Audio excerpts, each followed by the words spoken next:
Finance Committee meeting of December, excuse me, Finance Committee meeting March 27, 2019.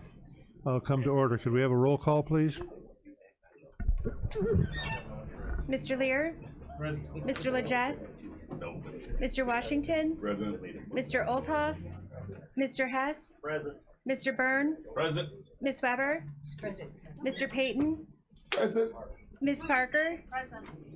Mr. Kinzinger? Mr. Zenz?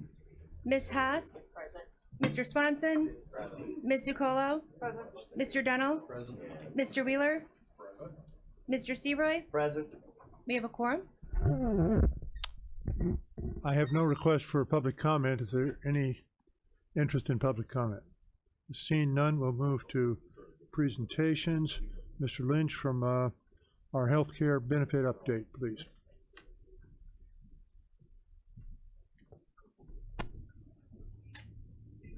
Just ask Good morning. Anita if it would be okay. We've got quite a few new members here. It looks like you mind if I just give like an overview of what's been going on? No, let's do that Very also. Very good. Do you want to read that picture? No. Okay. I'm going to give an overview of what's been going on in the healthcare field here at the county, and then we've got some handouts that will go to the core of what we're going to report today. But for those of you who are just joining the board and coming to this first meeting, the last since 2015 has been a tough time for the county because the healthcare costs had been going up dramatically each year due to some plan changes and some shifts in the structure of the plans. That has changed also, and today we see some very, very good things happening within the scope of the healthcare plans. In the first year, 2015 to 2016, if I remember correctly, we had a renewal of our first year somewhere in the neck of the woods of 22-23%. And when you've got $3 or $4 million annually being spent on healthcare, that's a lot of money. We shifted plans, deductibles, and things of that nature and got it down to a manageable level, but it was still a lot of cost. The next year, I think we got hit with another 22 or 23% increase. And all of this is due to problems within the scope of what I'll call the experience of the group, the expense of claims. And throughout that period of time, there were also, and as you're going to see here, a number of large claimants, somewhere between 8 and 9 per year, over $50,000 of claims. And when you have those kinds of numbers, that really impacts the group. It's like, a bad on top of bad, so to speak. In these last 2 renewals, things have gotten dramatically better. The experience has gone away from the 100 or greater than 100%, which means that claims are greater than the premium that the insurance carrier has taken in.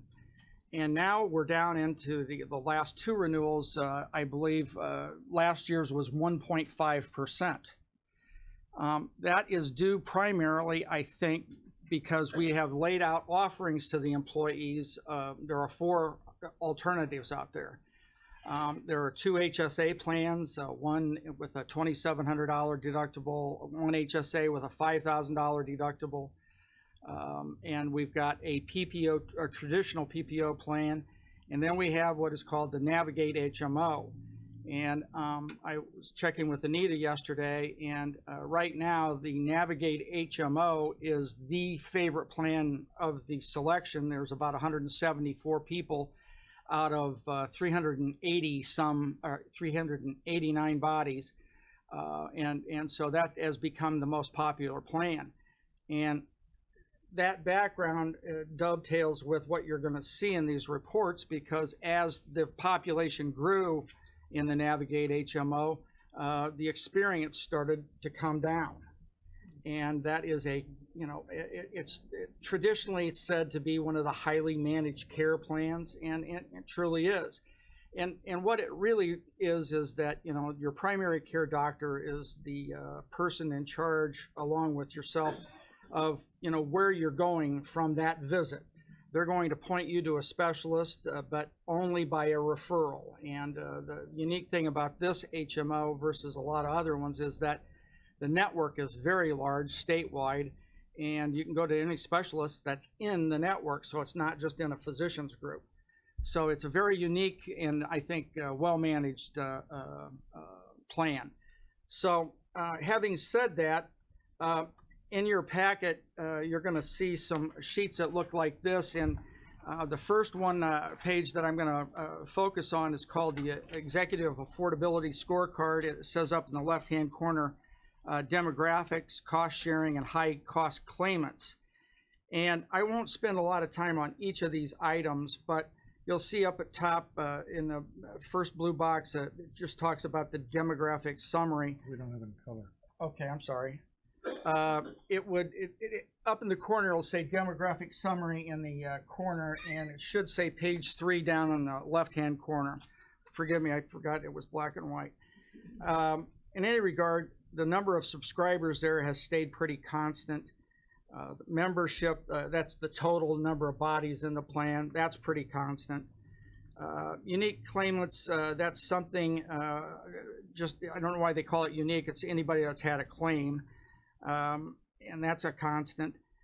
Percentage of members using the plan, there has been about a 5% decrease in this prior period to current period, and it really is a rolling 12-month period, if you will. So anytime you see that, they're just comparing one period to another. It's the easiest and most stark way to look at it. Cost sharing is you know, there's an employer cost in terms of excluding anything the employee might have available.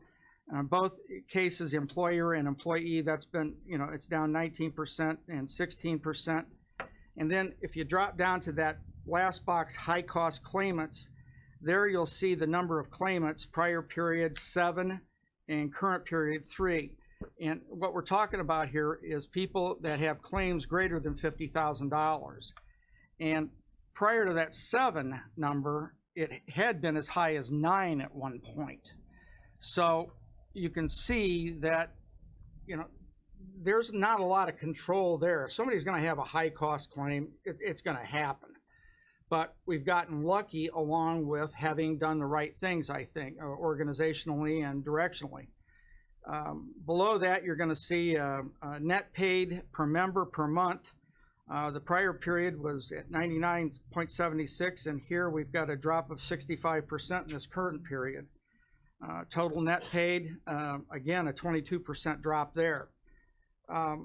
So if you want to shift to the next page, which I believe would be page 4, you'll see, you know, in some of these things may be of interest and some of them not, but you're going to see, you know, this is where the rubber meets the road, so to speak, and these are categories of cost savings. You'll see that the submitted charges, as an example, prior period to current, that's down. And dropping down, you can see savings to deductibles, co-insurance, but the last 2 lines are really the net paid and the net paid per member per month are the real, and again, it's just substantiating those 2 numbers from the previous page. So if you want to go through those, you know, just take a look at how much savings to deductibles, co-insurance, and co-pays, and you get an idea of what maybe cost shifting does to help a plan, so to speak. And moving on to page 5, these reports are all through January of 2019. And here's these cost categories are a little bit more interesting. Prior period and inpatient facility charges, you'll see has been reduced, the change, by 44.6%. Interestingly, the second to last box there, it says United Healthcare norm is $82. So we were, you know, quite a bit better than what their benchmarks are. Emergency room, we're down 30%. Primary care physicians and OB/GYN visits, those are the only 2 that are up, if you will. I don't see a problem with that. but you'll see in specialties, there's a 14% drop, and almost uncannily, and we've been trying to figure this out, but pharmacy charges have dropped 32. And that's within a scope of a time when pharmacy charges in the marketplace are going up dramatically. So, we think right now, and United Healthcare is working on to define this, that again, the Navigate products had some effect on this overview of, some of the prescriptions that are being handed out. So we're going to keep an eye on that. That's a great piece of news, but I'm not sure we know exactly right now why that is so uniquely present to this one. Last but not least, you can drop down in that network utilization overview, and what you have there is high utilization of the networks. And interestingly, I think here the average United Healthcare network provider discount prior period was 59%. Right now, the average, that's for hospitals, doctors, and everything, is around 61%. So that's a good scenario. There's one more page here on page 6 that I'll just go over real quickly. That's managed pharmacy, and here we see that the number of claimants not dramatically different, down 3.6. Number of scripts only down 1%. Now the net paid per claimant number is down almost 30%. So it could be as little as just different scripts are being filled. So again, it might be that, or it could be that people are being shifted over to more generic, and that's what we wanted to know in specific. So the paid prescription numbers are way down, and then the average copay prescription was down. So that being said, I'm going to move away from this, and I don't know if there's any questions you have on these. If you just stop me at any point. I'm going to move to these larger sheets, and I think it's just following the executive scorecard there, the first sheet. What you're going to see here is the premium versus paid claims incurred. And the first one you're going to be looking at, if you go to the far left of your page, this begins in 2015 and goes through 2017. And the reason I'm showing you this is because it substantiates where we were and where we are today. And if you go over to the last, or the third to the last column, it says claims to premium ratio. You'll see down at the bottom there, the current period at this point, which would have been that 2017, it was at 95.4%. And the prior period in 2016 and 2015 was well over 100%. So if you want to go to the next page to see how dramatically this has shifted. Here we're through January 1st of 2019. And again, if you go over to that third to last column, claims to premium ratio, you'll see that right now that the current period is at 67.6%. So, it couldn't get any more dramatic than that. I mean, that's a big number. And you'll even see that the prior period, the 12 months before, that's down about 10% from what it was. So, again, these are on a rolling basis, so you're going to see this month to month, and it's going to start looking pretty good when you look, at your current and prior period. And so, I think, again, last year we did our renewal, and it was at 1.5% after. I think they came out at 4.9. We got some quotes. We showed it to them. They got it down to 2.5. And based on some heavy pressure from county board members, we got it down to 1.5. But, that wasn't me as a genius. I think that was just natural business negotiation of any type, So they said, here, we've got another 0.5 point we'll give you. And I said, well, I'll make somebody happy. But in any regard, right now, we would have to say we're in as good a position as we were last year, maybe better. And I'm not going to build hopes up to what they're going to come out with until I see the last couple of months of this year. But right now, I don't think it could look any better in that sense. Question, rhetorical, Mr. but Chairman. the market likes these kind of numbers too. Absolutely. So we've got some documentation. So Yeah. if our current partner, which we may not have to change, hopefully don't, it seems like it's working well, but other people can step up and say, we like what we see. I would say 3 years ago, I would not have suggested changing the funding mechanism we're using, which is fully funded. What does that mean? You pay a premium, they pay a claim. There's no discussion on it. However, you know, there are other methods out there, and I'm not talking about necessarily only self-funding, but what is called minimum premium plans, where at the end of the year, you pay a premium that is 10 or 15% lower than at the end of the year. If your experience went up, they could come back and ask for some of that back.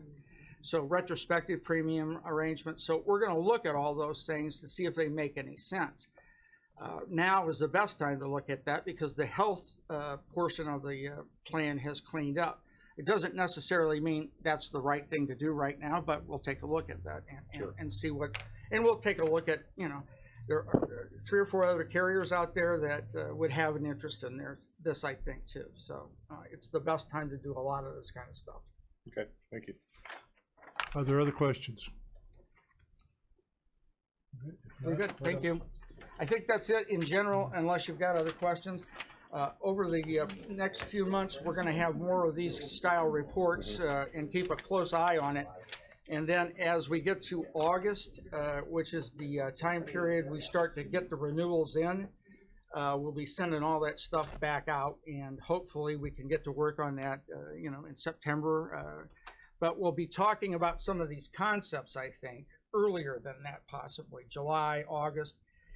Here's what might be appropriate here, and I think it's important for the Finance Committee and all of the committees that share responsibility here is to understand the concepts that are involved, because these funding mechanisms are sometimes confusing, but if you have enough time to understand them, you know, they become pretty easy to get along with. But, Mr. Chairman?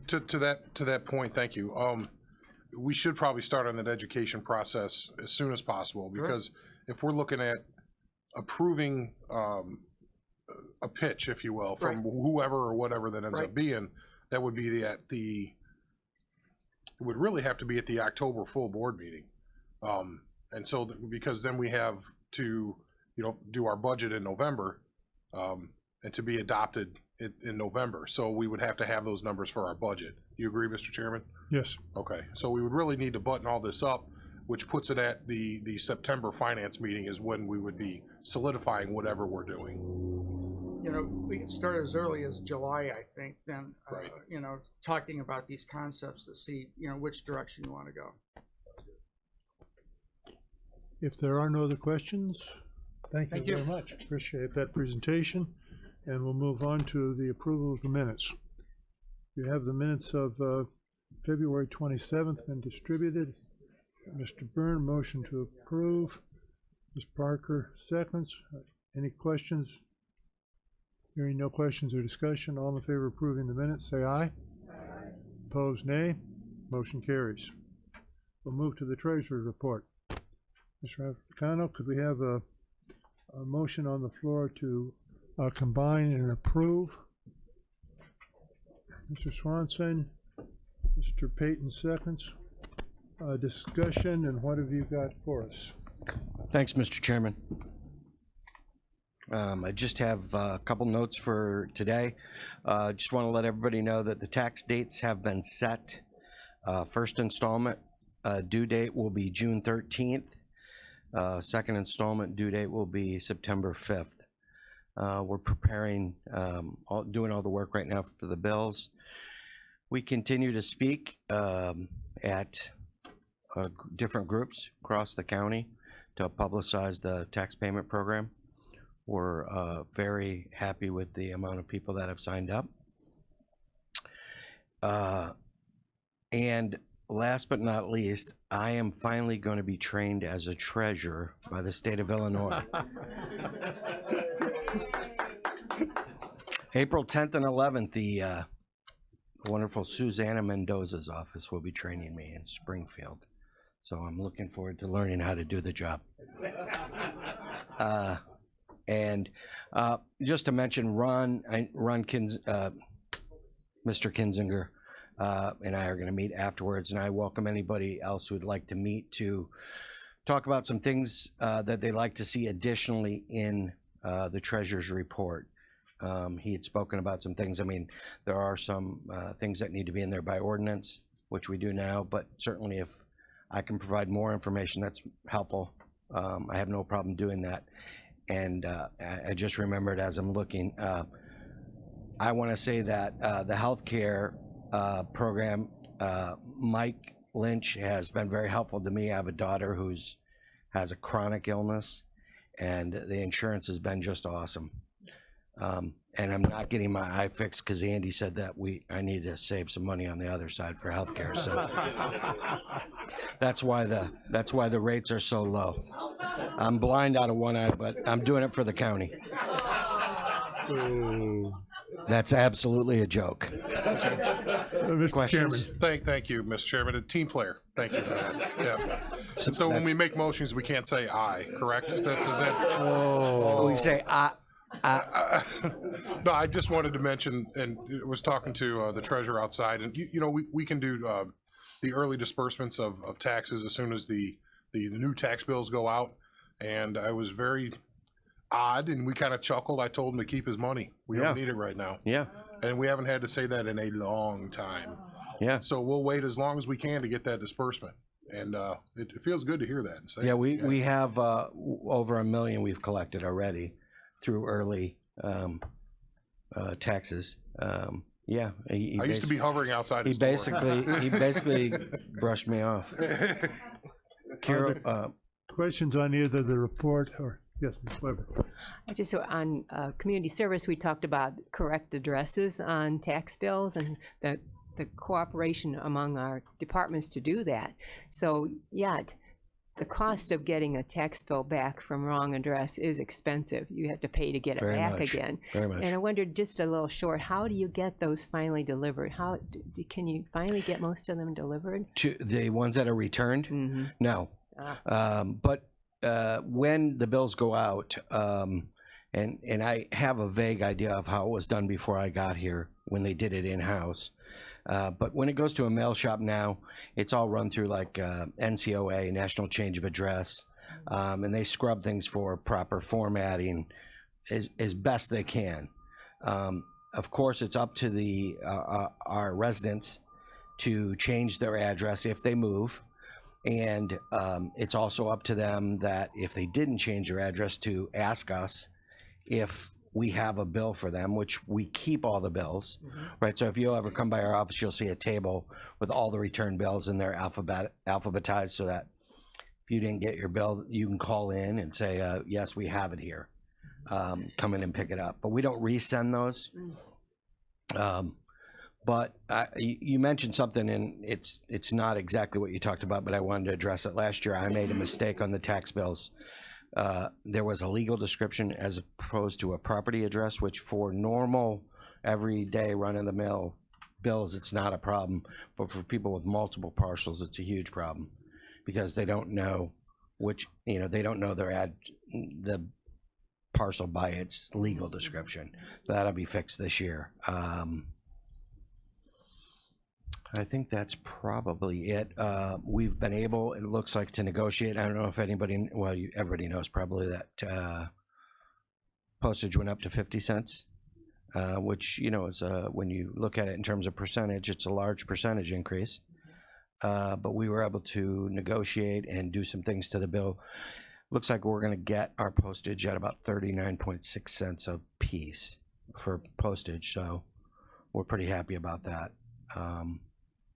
And we have about 56,000 parcels, and I think we end up getting down to around 41,500 pieces of mail because we mail multiples in the same envelope to save money. So, If there are no other questions or discussion, we have a motion and a second on the floor to combine and approve. All in favor of the motion, say aye. Opposed, nay. Motion carries. thank you. All right, we move to the Finance Department. Mr. McCurry.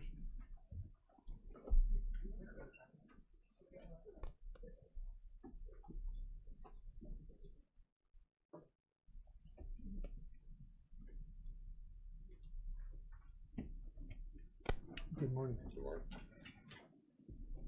You have the reports in front of you. We'll go over some discussion on those reports first.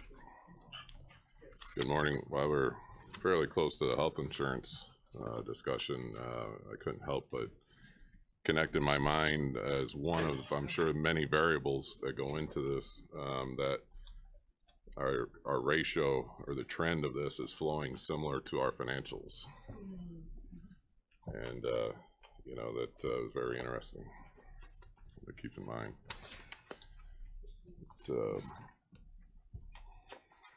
Yeah, the first group is our regular look at sales tax and our bed rental program, use tax, etc. So just give you a little time, if you have not already, to take a look at that.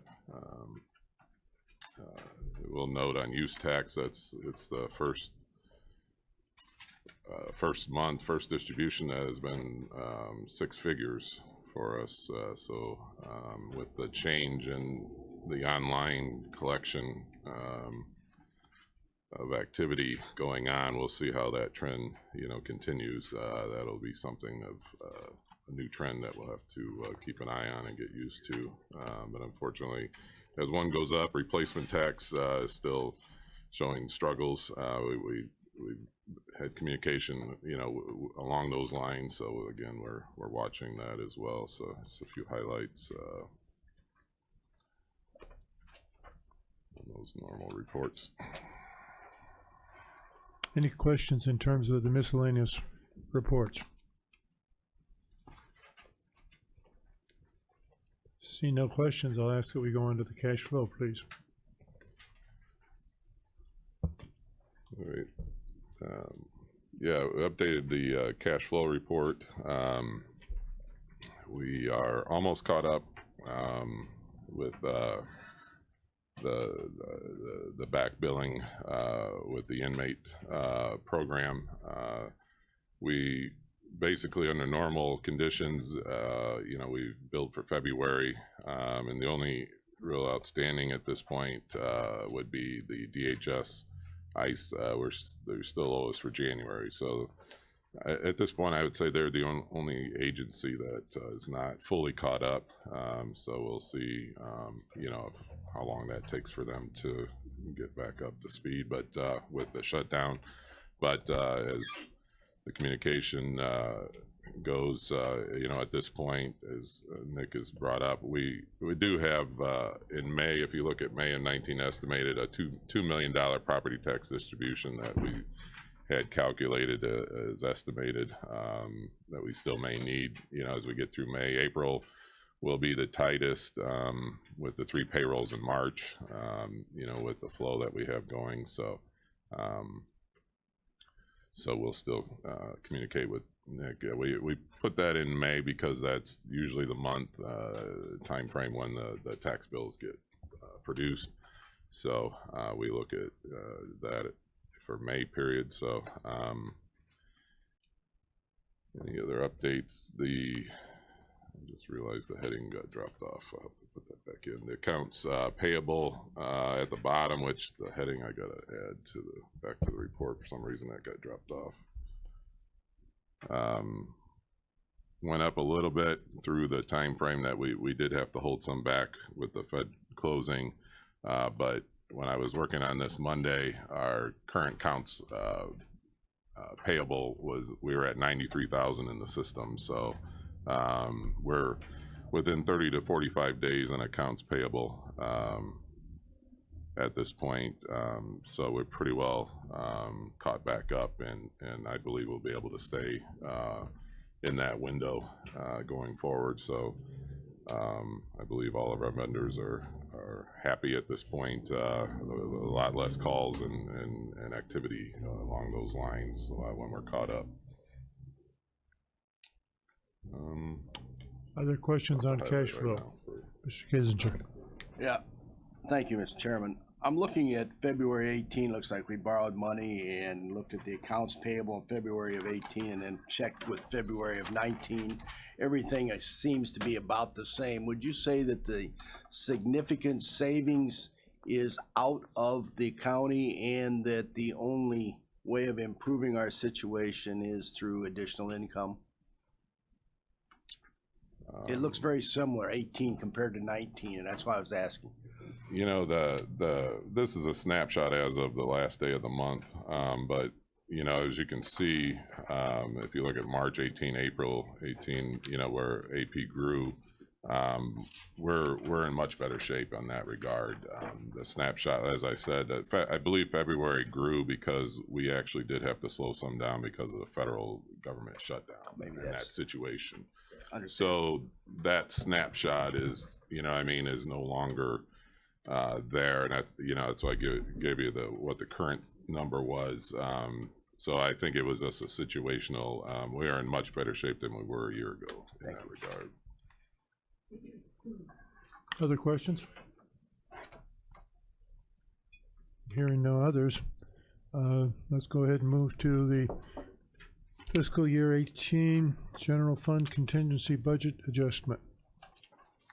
Yeah, for those of you that are new, this is something that the board has traditionally done at the end of the year. A contingency is something that is budgeted and sits in its own department, if you will, in the system, and then is used for, if needed, at the end of the year through operational identification. So this is an adjustment within the general fund.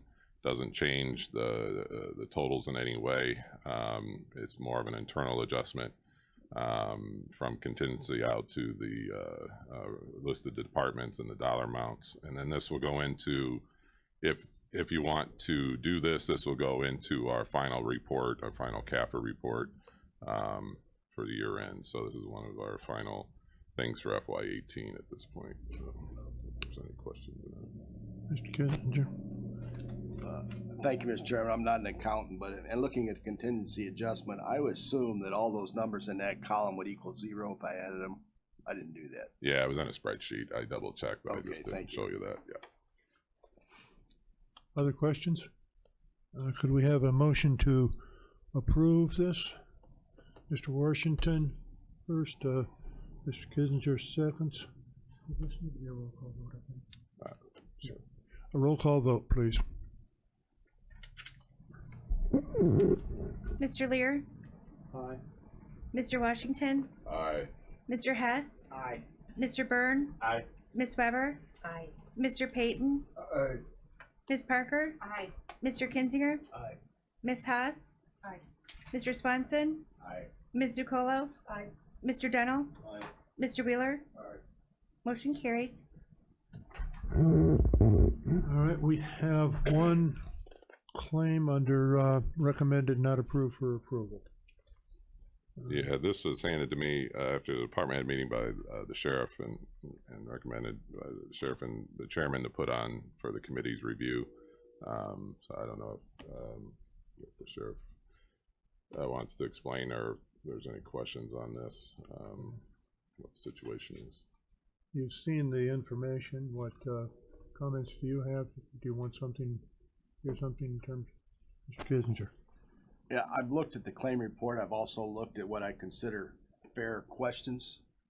And it looks like it should have been readily resolved with the signature of a supervisor or person of authority saying it's okay. Had that been done? Would that go through the sheriff's office, so, Mr. Chairman? Correct. Yeah, what I did was is when the sheriff asked me about it, I said, bring it to the committee, because the auditor doesn't have the authority to reject a claim, only to not sign off on it.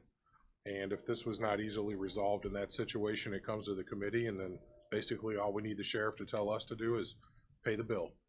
And that's per the note. So that's all we need to hear is pay the bill, and if he's satisfied with the substantiation, then we move forward. Sheriff, do you want to comment?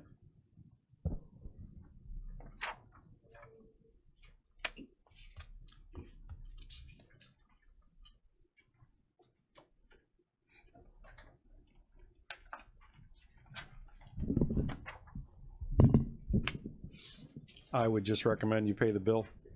Thank you. Pay the bill. All right, we need then a motion.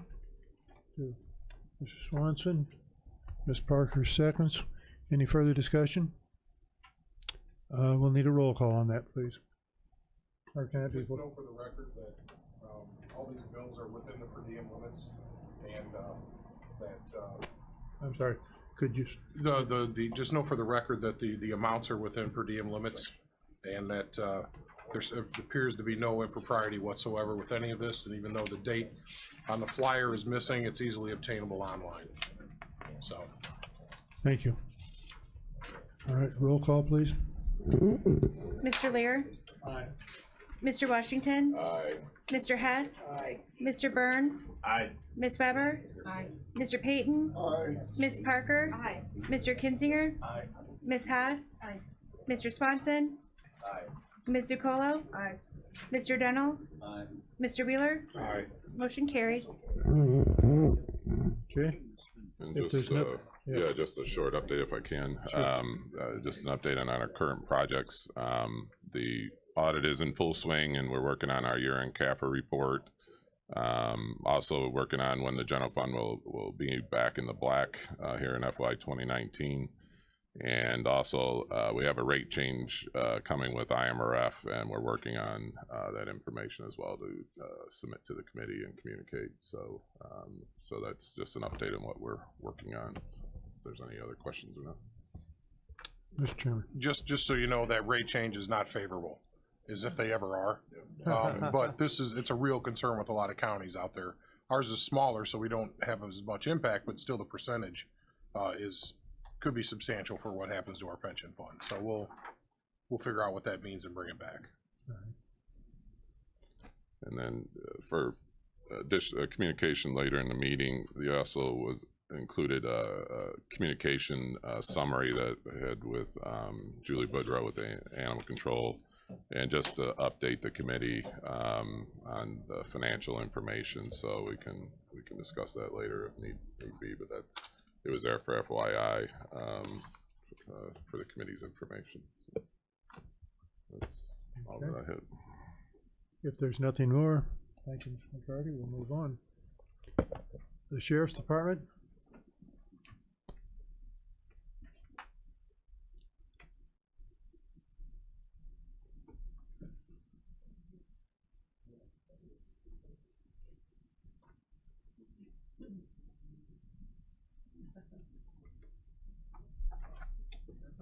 Good morning.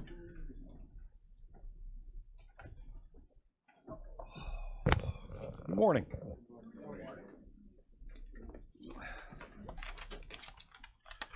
So, our monthly update, real quick.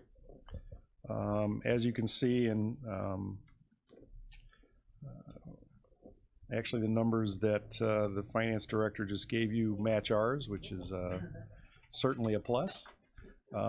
We are, at this point in time, through February, we are $409,924 more in revenue than we were at this time last year, which obviously is a good thing. We'll continue to, our population has stayed very consistent. In fact, our population, we are pretty much out of beds. When ICE or the marshals want additional space, we don't have it. So we are working through a few things to see what we can do and what options we have. I know that our local population is certainly on the increase.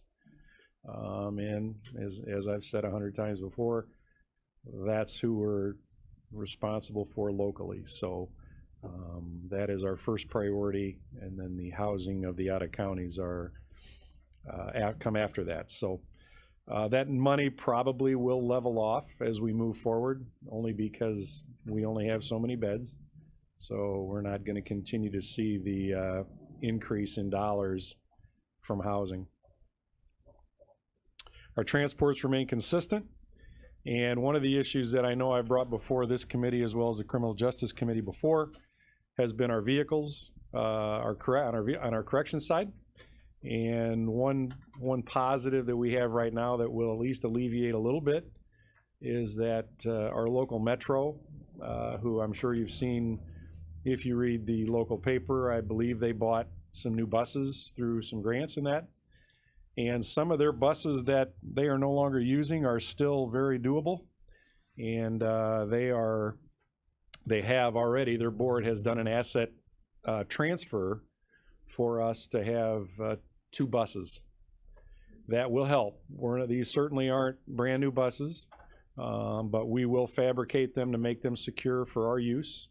And the best part is that Metro has also agreed to provide the maintenance on them. Not for free. I mean, we'll pay for it. There's a cost to that, and we'll pay for that. But to have somebody who's familiar with those buses is very important for us, because we certainly don't want to get stranded on a road, whether it's local or a highway, with a bus full of inmates or detainees, and that becomes a little problematic sometimes. But that's a big plus, because those buses are well maintained, and they will continue to be so. So that's good news on that side. On our patrol side, our traffic enforcement has increased significantly. You'll see that. I think, did everybody get the criminal justice? Did I send that to the entire board? I think I did. I think so. Yeah, did you get it? Yeah, okay. I know we used to just send it to criminal justice, and it's just easier to send it to everybody so everybody sees it. So our traffic enforcement continues to be on the rise, and we are currently working with IDOT. They offer some grants, some traffic enforcement grants that are violation specific. In other words, whether it's hands-free violations, DUI, speed radar enforcement. So they are violation specific. So we're working with them to conduct some different details regarding speeding and talking on your cell phone and all those other things that nobody likes to get stopped for. So questions on that? One of the things, and I know I talked about this to the Criminal Justice Committee, and I remiss that I didn't bring it to this committee, because it certainly is a financial issue.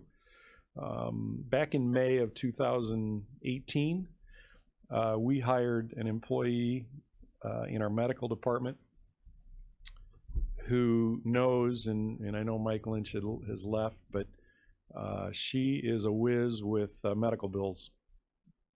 And from May of 2018 to November 30th of 2018, in going through all of our inmate medical bills and what we've been billed for and what we should pay compared to what we've been billed, in fiscal year 2018, she saved us $60,212,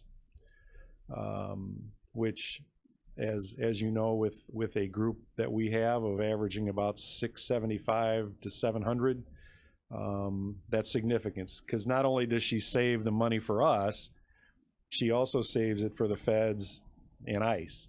So that's been a big plus so far in fiscal year 19, December through, and this is actually the most up to date, I think was about 2 days ago. She has saved us $37,212. So she continues to stay on that in addition to her other duties, but that is very important that she go through those bills to make sure that we're paying exactly what we should be, as opposed to what the hospital's billing us. So huge plus. So questions on that? All right, and lastly, That's not the kind of things, questions you have on. You celebrate that. well, it's still important for all of us, and I think it's a benefit to everybody. So secondly on the agenda was the U.S. Marshal. I think it's the IGA, or however it's labeled. U.S. Marshal. Yeah. So to give you a little history for those of you new to the board, we started housing the U.S. Marshals back in 2004, right in December of 2004, right prior to us moving into our new building. And we entered into an agreement with them back in 2004 for a rate of $60 per day. That rate was good till approximately, and I can't remember the specific date, but I believe it was June of 08 that we negotiated with the marshals, submitted the required information, and the number went up to $72 a day. And then in November of 2013, again, we submitted information and we entered into a 5-year agreement, and that rate was $80 a day. That expired, that 5-year agreement expired in November of 2018. Last summer, we submitted the information again requesting a rate increase, and effective March 1st, so the dating back retroactive to March 1st, we now have a daily rate for both the marshals and ICE of $90 a day. So, and that's a 4-year agreement, not a 5-year, it's a 4-year agreement. So that's one less year than what we dealt with last time. So that will amount to, over the course of a full year, amount to about a $1.2 million increase if our out of county average stays at 350. We're billing for more than 350. We just use 350 in case our population goes down a little bit. For the rest of this year, it'll amount to about $950,000 in increased money. So with minor expenses, because those are already built in. So Mr. Kissinger? Thank you, Mr. Chairman. Quick question. In determining that daily rate, who was involved in that? Me and the U.S. Marshal headquarters out in Washington, D.C. Do they set a standard by which you have to work within? Is there anybody like Yeah, finance director? Or anybody? the form itself. So basically, what we do is we take all of the county's expense. I mean, all of the county's expenses. Excuse me. Take a message. So we take all the county expenses, including part of my salary, part of the jail salaries, benefits, utilities, I mean, everything that is associated with any cost of operating our jail, and we send them that money that the county's paying out, and then we obviously ask for what we think is the right amount, and then it becomes a negotiation.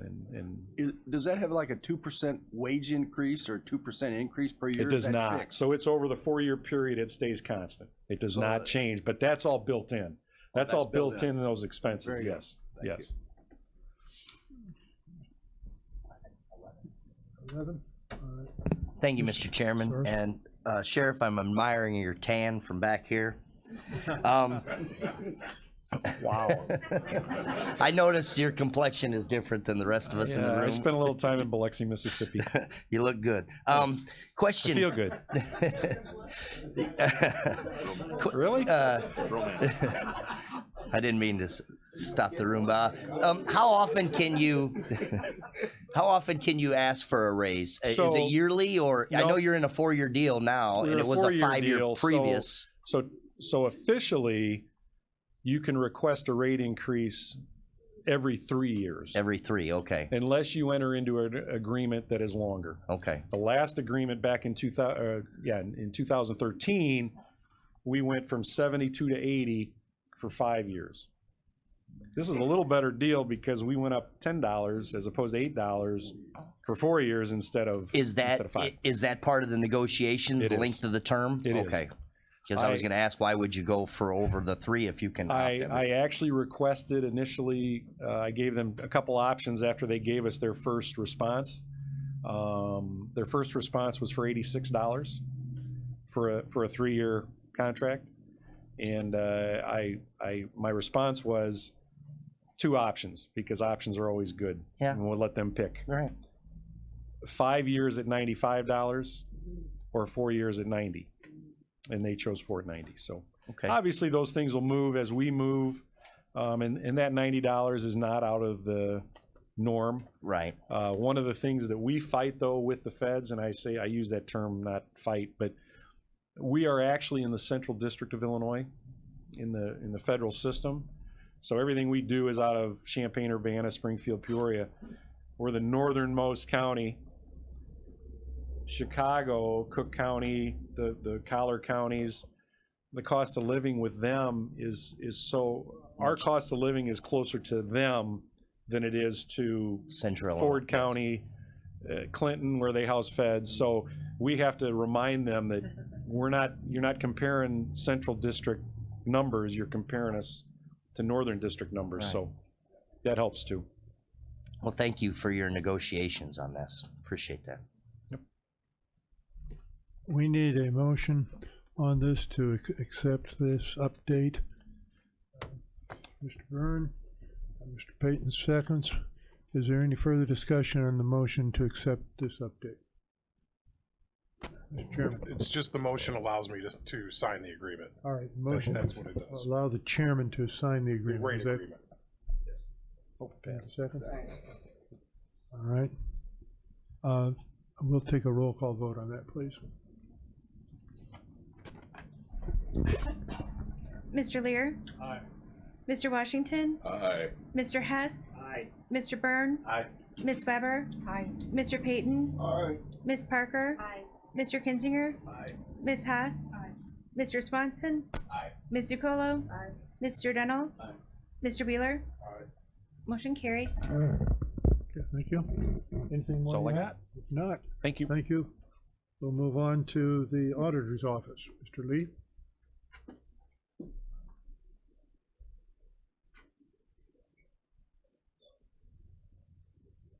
Monthly claims has been submitted out to you. So while these coming up, a motion to approve monthly claims would be in order.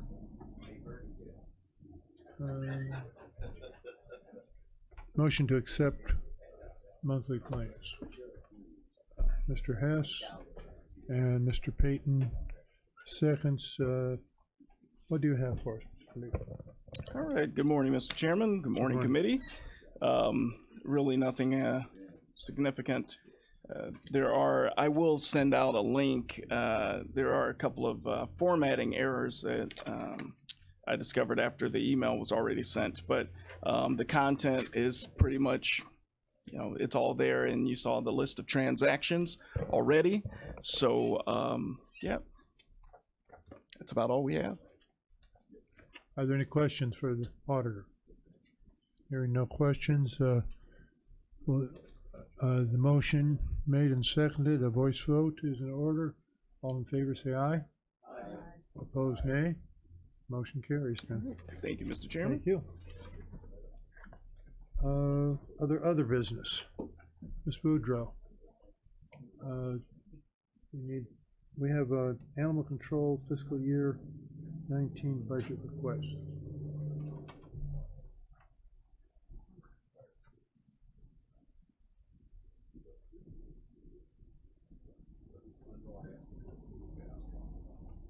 Morning. Good morning.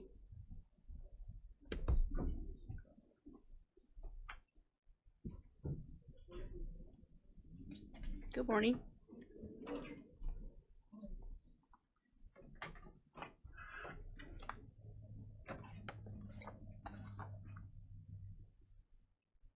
Well, I am here this morning asking for an amendment to my budget for an increase in wages for my animal control officers. The officers have a pretty complex job, and currently the starting salary for an officer is $11.27.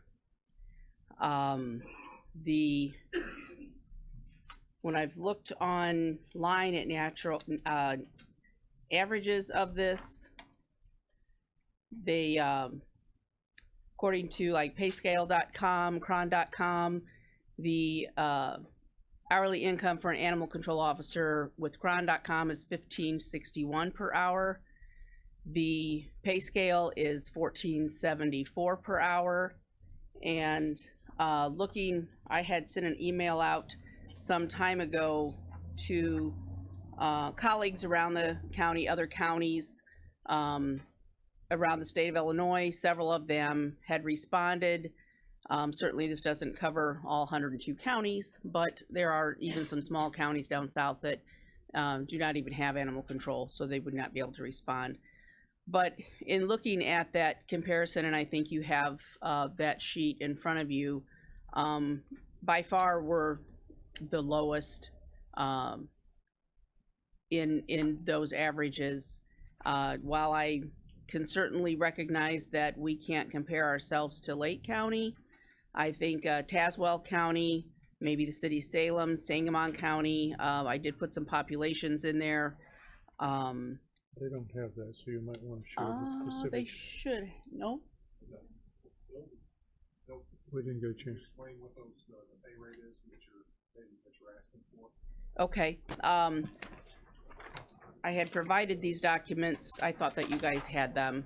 The pay rate that I'm asking to be increased from $11.27 to $14.27 for our base scale. Right now I have 2 vacancies. I have 3 animal control officers. I have 2 vacancies. We've lost 3 officers in the last year. And I think, you know, some of that can really be contributed to the pay. They've needed to go on and accepted jobs that were able to provide them more pay. My current officer has been here for 5 years. And I am asking that his current rate right now is $12.79. I'm asking that his hourly pay be increased to $15.73. This would, on a bi-weekly wage, it would increase my budget $429.80 on overall for the year, $11,174.80. But the fact that we haven't had one officer since January, there's been no money paid out to that officer. So, this is probably even a little bit more than that because I prepared this maybe a month ago, a few weeks ago. So less that wage that's not been paid out since January, we're probably looking at less than $7,814.80 increase to my budget. My projected revenue over expenses for 2019 was $68,159.44. This would still leave a projected excess of $60,344.64. Ms. Sears? Thank you, Mr. Chairman.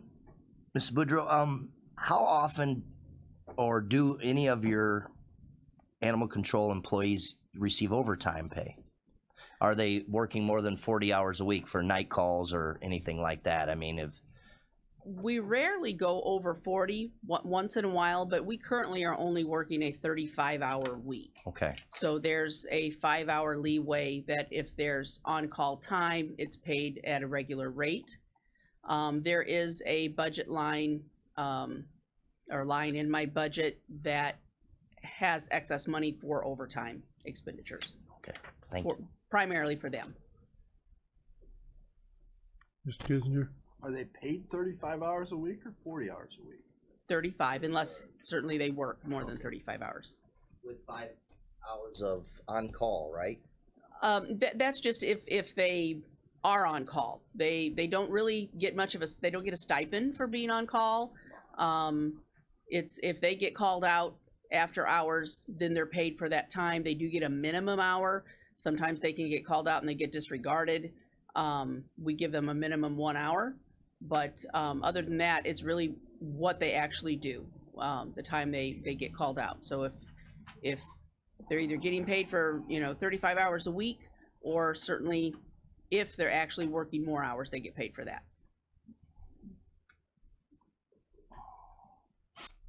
Ms. Haas? Just a minute. You're number 9?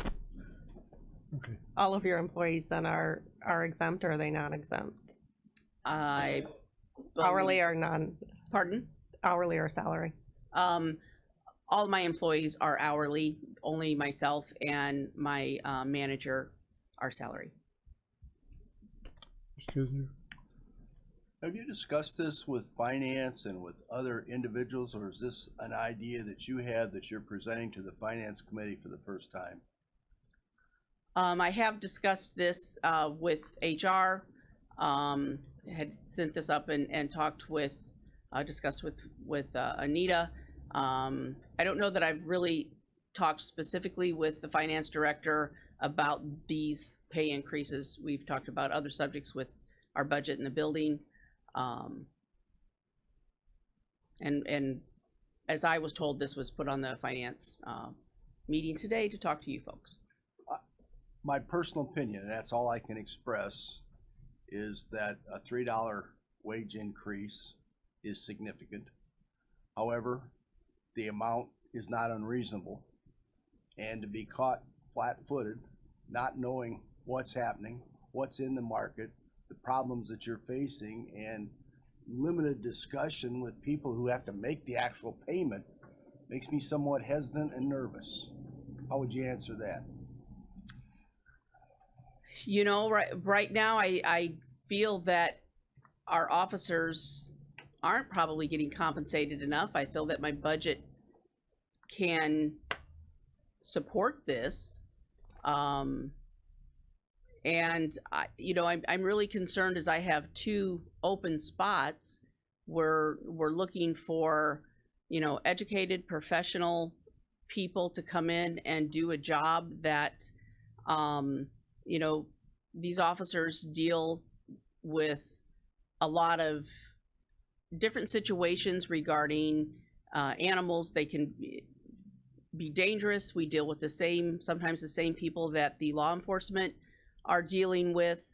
You know, we want to make sure that the employees that we're asking to come and serve our county as an animal control officer are the right people. And I'm concerned that the lower wage is just not appealing to those folks. Might be appropriate for those who may be new to the finance committee to remind them, is it not accurate that your revenue comes from outside the general fund, but more from fees? The impact on the general fund would be in terms of benefits, which the benefits are paid through the general fund. Is that correct? Correct. All of our daily operational, our wages are all paid through our budget, not through the general fund. The impact, you know, essentially I maybe would be the IMRF contribution, if I'm correct. Yeah, and if I could, I want to let the conversation take its course because this was brought to me and Anita as we can't hire people. We can't find people to come in to do this job because the comps that are out there that other counties are paying are pulling them in different directions. And so that was the whole impetus why finance would have to decide whether an $11,000 increase in a budget that's funded purely by fees, and then there is an IMRF implication, but it's minimal compared to what they're asking for. And so the reason I didn't include the comps out there, because, and no offense, but it was flawed because it doesn't discuss how many people work in these departments. You know, so if the person does make $24 like they do in Elgin, how many are there? What is their city's budget? You know, if it's $30 like in Madison County as the lead ACO, how many other people are in Madison County? Places like, you know, smaller counties or city of Salem, you know, it wasn't relevant without that other information. So I didn't want to cloud the discussion without having that, you know, basically cost per taxpayer, if you will, per employee of that. So, but the numbers bear out, you know, and if there is a real issue of not being able to hire people to do these animal control positions, you know, I don't know, I wouldn't want to go out there and, you know, risk getting my face bit off for $11 an hour. I mean, seriously. And so I get it. I understand. They're going in places where sometimes there is no law enforcement until they get there. And it's hard to find a situation and you're in the middle of something and somebody's 25 minutes away because we don't have the staffing levels we want in law enforcement. You know what I mean? So this committee is deciding, is it worthy of a $11,174 increase to the budget, knowing that that comes out of the fees that are paid. So I support the idea, but I want at least the committee to ask the questions and not necessarily make sure that they were comfortable with all the other questions that may be around that. Mrs. Cool, I think you Yes, thank you. I'm just curious how much education goes into being this person that you're hiring, looking to training or education? You said they're highly educated. What's the education level? Well, we're certainly looking for people that have at least an associate's degree. My current officer right now has a criminal justice degree. They get additional training through us. NACA stands for National Animal Control Association, and they get certifications as they go to those trainings. They're trained in chemical capture. So there's a lot of training that's specific to the officers. A lot of that, I mean, to have an applicant come to me with those certifications already are golden. Most of them do not. You know, we're certainly looking for an applicant that's got good customer service, but public service background. Criminal justice is great, and so we're looking for that type of training. We're not looking for someone necessarily that just has a high school diploma or GED. Mr. Washington. So you would say that it creates a degree of difficulty when you lose a person like that? Extremely. We've had quite a bit of discussion. Is anyone prepared to make a motion? Your motion is? That we approve the payment increase. And Kissinger, you're seconding? Further discussion? Yeah, just a point of reference. That is the case. We do lose good people to other counties. Once they get those certifications, then they're marketable. And then they go elsewhere for sometimes 50, 75% more from day one. Sometimes they want to come back because, you know, the grass isn't always greener. So. Ms. Weber. I was wondering if part of the motion is to give an increase to the current employee. That's her call, okay. Thank you. All right. We have a motion on the floor to accept the motion would be, if I'm understanding correct, Mr. Washington? Accept the proposal to approve the increase that she proposes. All right. Are we clear on the motion? Is it that it's $14.27 an hour, which would equal 11,000? The amount includes the increase to the additional officer. To have somebody that has a criminal justice degree that's been here for 5 years to move a entry-level applicant up to $14.27 and not to increase him. He's currently at, well, I guess he would go up to $14.27 maybe, but currently he's at $12.79. And I tried to, you know, look at what, you know, if increases can be done on an annual basis, what that would look like over a 5-year period. And that's where I came up with the $15.73. Oh. Right. Are we clear on? Any clarification, but we're just approving the dollar amount and not the pay rates. Is the committee clear on what the motion is then? The motion is approving the dollar amount, not the pay rates. Okay. The only reason I say that is because at some point she may say, I got 2 all-stars, somebody just left. I could do more with less and have these 2 people bump them up, and you know, but we don't know that right now. We're improving the amount for you to be able to attract employees. Yes. But we don't know what the future holds. That's my, and you may disagree. That's the reason I would say just the dollar amount. Is that the understanding of the motion maker in the second? What is It the dollar All amount? right. What is that dollar amount? Just a minute, Mr. McCarty. I just had a question of clarification, if this is a budget amendment or just the approval to go ahead internally and the budget amendment will come later. Any budget amendment is 2/3, needs 2/3 or more vote when we amend any budget. So I'm just, for clarification, asking the committee what. I would think this is a budget amendment, isn't it? For the 2018, or excuse me, 2019 budget. 2019 budget. Sorry.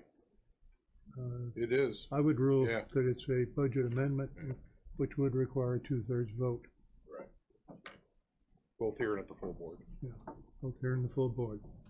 Ms. Weber, you had another question? I just want, we are motioning, the motion is to approve the the amount. The dollar amount. What is that dollar amount? What just is to be that sure? dollar amount?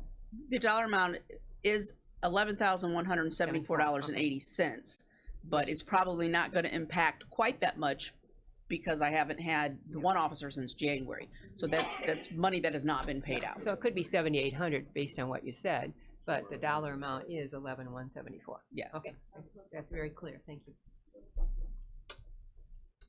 Any other questions on the motion? We'll need a roll call vote. Mr. Lear, Aye. Mr. Washington, Aye. Mr. Hess, Aye. Mr. Byrne, Aye. Ms. Weber, Aye. Mr. Payton, Aye. Ms. Parker, Mr. Kinzinger, Ms. Haas, Mr. Swanson, Ms. Zucolo, Mr. Dennell, Mr. Wheeler. Motion carries. Thank you all very much. All right. We'll move on. Is there any old business to come before the committee? Is there any new business to come before the committee? Not a motion to adjourn would be in order. Be sure to sign all of the motions that have been made before you leave. Mr. Hess, you're moving to adjourn. Is there a second? Second. Mr. Dunhill seconds that motion. All in favor say aye. Aye. Opposed, nay. Motion carries. We are adjourned.